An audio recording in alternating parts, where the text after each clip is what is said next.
Oi, pessoal, aqui é a Carol. Esse é mais um Psicarolando. Hoje estamos no finalzinho de setembro e setembro é o mês que a gente fala bastante sobre prevenção do suicídio. Então, para aproveitar esse gancho, nesse mês que a gente fala bastante sobre saúde mental, eu quero trazer um tema para vocês sobre qualidade de vida no trabalho, no home office e falar um pouquinho de algumas mudanças na estrutura corporativa que a gente está sofrendo pré-pandemia e durante a pandemia também. Então, para começar esse nosso bate-papo, eu vou contextualizar de uma forma bem breve como que surgiu o Setembro Amarelo. Então, ele começou em 1994 nos Estados Unidos e no Brasil ele só chegou em 2015. Porém, a gente tem uma estimativa bem alta sobre o suicídio no Brasil. Então, só para vocês terem uma ideia, a gente alcança uma marca de 1 milhão de suicídios que ocorrem durante o ano. Isso dá uma pessoa a cada 40 segundos. De acordo com a OMS, o suicídio ele é mais letal do que algumas doenças como câncer ou HIV. Então, de fato, é uma questão de saúde pública. A OPAS, que é a Organização Pan-Americana de Saúde, fez um estudo ao redor do mundo e ela constatou que 79% dos suicídios acontecem em países de baixa renda. Então, isso mostra pra gente o quanto que o ambiente influencia na saúde mental, né, do ser humano. Nesse mês que a gente fala bastante sobre saúde mental e qualidade de vida como um todo, a gente não pode deixar de pensar em como que está o nosso cenário no campo trabalhista aqui no Brasil, né? Então, só para a gente começar a pensar um pouquinho como que estamos atualmente, hoje contamos com uma taxa de 14,1% de pessoas desempregadas no Brasil. Esse foi um estudo que o IBGE fez no segundo trimestre de 2021. Durante a pandemia, essa taxa, obviamente, estava mais alta, né? Então, o mercado de trabalho já vem trazendo algumas melhores em relação a esse ponto, né, de empregabilidade, mas mesmo assim é uma taxa ainda altíssima. Mas, né, tô trazendo um dado mais atualizado para vocês. Houve também, durante a pandemia, o aumento de subempregos. Então, o subemprego, ele é uma função que não precisa necessariamente de uma formação acadêmica ou de um certificado específico para poder realizar. E esse aumento do subemprego aconteceu para dar oportunidade para aqueles que não tiveram oportunidades dentro da pandemia. Então, de fato, é muito importante a gente pensar para onde que a gente está caminhando enquanto classe trabalhadora. Então, antes da pandemia, tinha assim um movimento muito forte, principalmente nas startups, né? Ou seja, nas empresas de pequeno porte, da destituição do modelo de escritório. Então, as empresas cada vez mais se preocuparam com a qualidade de vida do trabalhador e trouxeram ambientes tematizados para relaxamento ou até para diversão com videogames e demais, além do dress code, né, que é quando a gente desapega da vestimenta, né, etiqueta de vestimenta que há uns anos atrás era uma coisa muito importante. Então, hoje as empresas se desapegam cada vez mais com o visual do próprio colaborador, a não ser em algumas áreas, né, como o do direito, a área comercial também a gente ainda pesa bastante nessa questão da vestimenta, mas demais setores como TI, as empresas estão cada vez mais deixando de lado essa parte da vestimenta. Isso foi um movimento que começou antes da pandemia, numa tentativa de modernizar o mercado de trabalho. Isso criou até uma competição entre as empresas, revistas fizeram esses rankings de melhores empresas para se trabalhar. Então, a partir do momento que houve essa disputa, a empresa começou a olhar para o funcionário de uma forma diferente. Como tudo na vida, tudo tem os dois lados da moeda. Essa preocupação extrema, né, com a qualidade de vida do funcionário, tem a parte boa, que o funcionário se sente mais motivado, mais integrado ali com a empresa, porém, em alguns casos, dependendo da abordagem, pode ser uma coisa negativa também. A partir do momento que a gente coloca um papel profissional muito próximo do papel pessoal do funcionário, pode acontecer no afunilamento desses dois papéis, acontece o efeito reverso, né? O efeito negativo do que deveria ter acontecido. Então, o funcionário fica cada vez mais estressado, mais preocupado, ele trabalha mais, larga as escalas de trabalho, né? Sai até mais tarde, entra mais cedo, né? Aquela rotina bem desgastante. Em paralelo a todo esse cenário de modernização das empresas, né, algumas facilidades tecnológicas foram sendo construídas também. Então, o celular, ele é um símbolo gigantesco disso que a gente está falando. Então, com o celular, através dele, a gente consegue ter acesso a informações do trabalho, a pessoas do trabalho, a qualquer lugar, a qualquer hora. e isso cria um cenário psíquico de tensão e vigia 100% do tempo. Eu, inclusive, já ouvi, né, de algumas pessoas, tanto no ambiente profissional quanto na clínica que eu trabalho, um certo sentimento de culpa, né, por estar descansando. E esse sentimento de culpa, eu percebo que há um movimento crescente desse sentimento de culpa por simplesmente descansar. Então, todo esse cenário, né, que a gente está desenhando aqui, ele de fato constrói um afunilamento entre a vida pessoal e a vida do trabalho. E com a chegada do home office, isso se intensifica num grau gigantesco, né? Porque a gente mora no trabalho ou trabalha no lugar que a gente mora, né? Que é até uma frase que foi falada em alguns vídeos passados que a gente já tocou um pouco nesse assunto. Então, é muito importante a gente pensar até que ponto o home office torna-se positivo ou não. Muita gente me pergunta, Carol, você acha que vai voltar o presencial ou o home office ou misto? Assim, independente do que acontecer, né? Muita gente está apostando no misto. Eu, pessoalmente, também estou apostando no misto.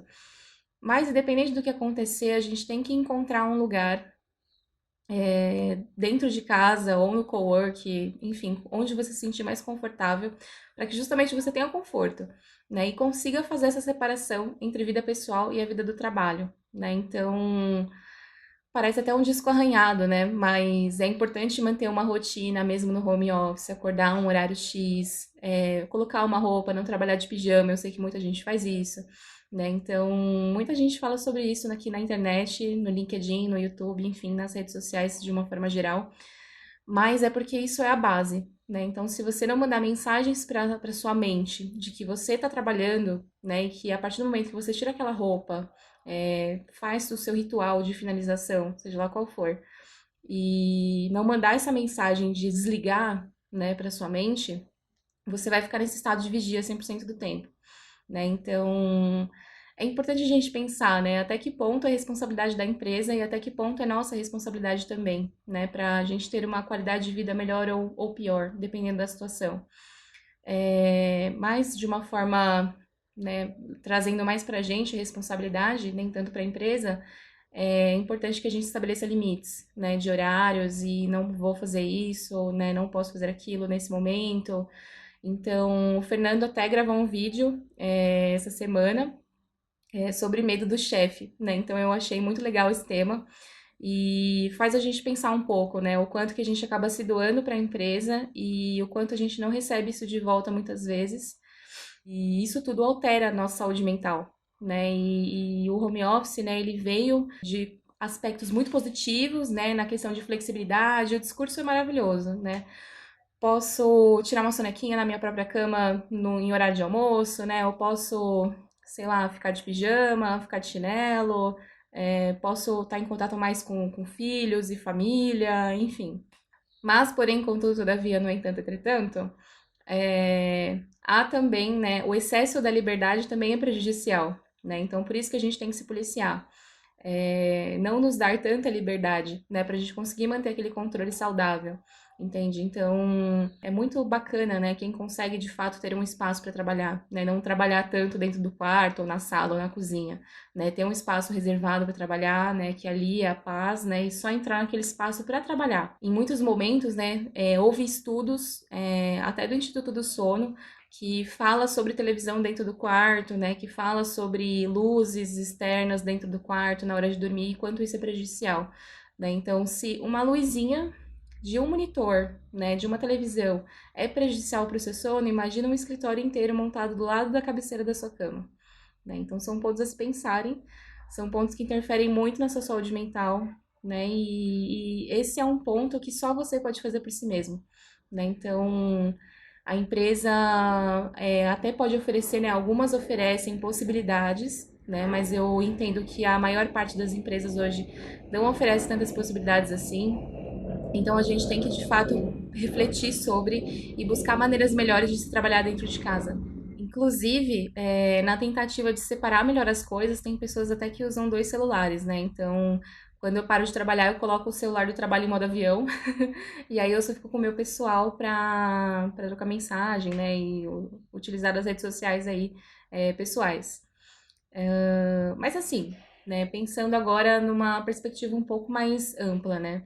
todo esse cenário que a gente está desenhando aqui nesse vídeo, que fala sobre a mudança de papel, do papel de trabalho e do papel social, dessa possível união, e do quanto isso pode causar, né, determinados tensionadores na nossa mente, se a gente somar esse cenário todo com aspectos pessoais, como ansiedade, depressão, autocobrança, né, e eu não tô falando a ansiedade, né, enfim, de uma forma patológica, não, uma ansiedade natural mesmo, né? Então, se a gente juntar esse cenário que a gente está desenhando, mais aspectos naturais nossos de diversos, né, que nós temos, a gente pode ocasionar em doenças, de fato, né? Então, podemos citar novamente aqui a famosíssima burnout, conhecida por muita gente e vivenciada por muita gente também.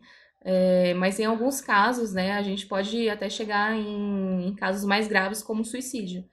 Então, o suicídio dentro das empresas é um tabu, né? Então, a gente não vê grandes movimentos dentro da empresa com campanhas, workshop, palestras, informativos, né, que falam sobre a questão do suicídio, né? Então, hoje, o máximo que a gente vê de uma campanha é um folheto numa parede, né? Um e-mail que envia o mesmo folheto por e-mail, né? Como a gente está no home office.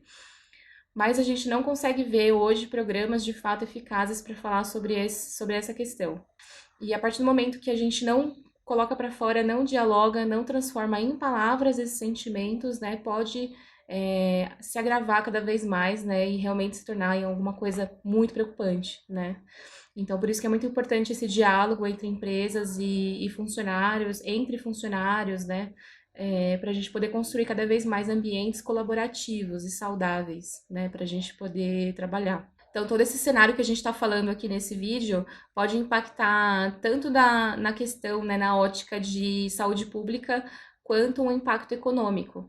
Porque o funcionário que está desestimulado, que não está motivado, ele também produz menos dentro da empresa. Então, é uma preocupação para todos nós, independente do seu nível hierárquico, independente do seu papel na sua empresa ou dentro da sua família, né? Enfim, a gente está focando aqui na empresa, mas eu acho que isso tem que se abrir para todos os cenários de vida.